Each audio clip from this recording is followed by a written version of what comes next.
Alright, so continuing the summer report series, today we're taking a look at the New York Islanders. Make sure to give this video a thumbs up and a subscribe as we take a look at Lou Lamoriello's New York Islanders. So the New York Islanders had an interesting season last year, a lot better than most would have predicted, almost winning that Metropolitan Division. Came up a little bit short. They made the Stanley Cup playoffs, swept the Pittsburgh Penguins, who have been pretty much the most recent dynasty in recent NHL history.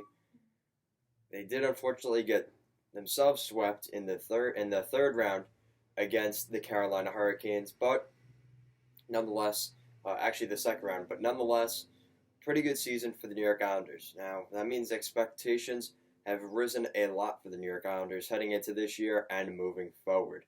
With promising prospects in the pipeline, things seem to be going in the right direction for the Islanders. They can only be going up from here, right? Maybe not. So, I'll explain why. So, take a look at the Islanders' salary cap. They have a little over $4.5 million left in cap space, so they don't have that $13 million that they had or $18 million back, on July 1st. They found ways to use that money and allocate it into important needs, such as bringing in Beauvillier, Derek Brassard, and some other key depth pieces as well.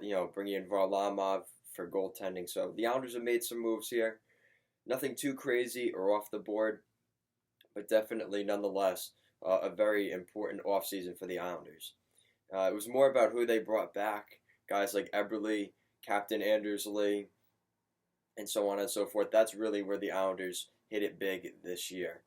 So taking a look at next year, the Islanders have a couple of restricted free agents, and they're pretty big ones. Matt Barzal, pretty much the face of the franchise in Matt Barzal, so he's going to be up for a contract. Ryan Pulock as well, probably the Islanders' number one defenseman at this point. I'd put him ahead of Nick Leddy, especially with the way Leddy played last year. Devin Taves as well, who is probably a top four defenseman as well on the New York Islanders. And Thomas Greiss, who is the backup, and the Islanders will likely have a replacement for him in mind, either in the American Hockey League or overseas. And so pretty much that's the Islanders. Nothing too crazy. I mean, obviously you have Barzal and Pulock, who are your mainstay pieces, but they have a lot of their guys locked up, and now it's getting that youth, guys like Barzal and Pulock locked up. That's going to be important for Lou Lamoriello at this point. All right, so taking a look at the lines for the New York Islanders, you have on the first line Anders Lee, Matt Barzal down the middle, and Jordan Eberle. Now we know Barzal and Eberle have had great chemistry together, and I think that's going to continue. They will likely be playing together. Anders Lee is an interesting one.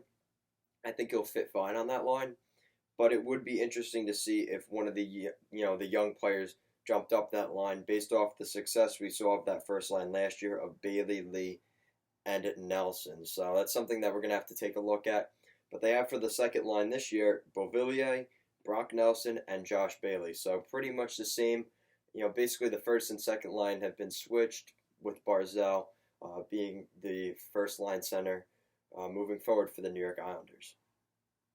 And then the third line, you have Josh Ho-Sang, Michael Dal Colle on the wings, who they recently signed, and Derek Brassard down the middle, the newly acquired Derek Brassard. So pretty good third line for the New York Islanders. Brassard could be a real wild card. He could either be a really great addition for the Islanders, or he may end up being a flop, and maybe he gets waived.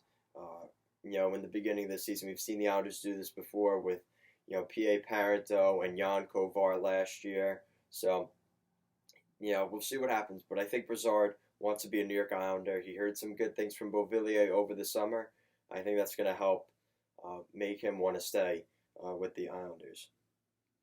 Then the fourth line, one of the best fourth lines in hockey, a very infamous fourth line. You have Matt Martin, Cal Clutterbuck, and Casey Cizikas down the middle. Casey Cizikas is definitely one of the most underrated centermen in the NHL, in my opinion. He's such a good centerman, and he doesn't put up points, but he does. He's so important.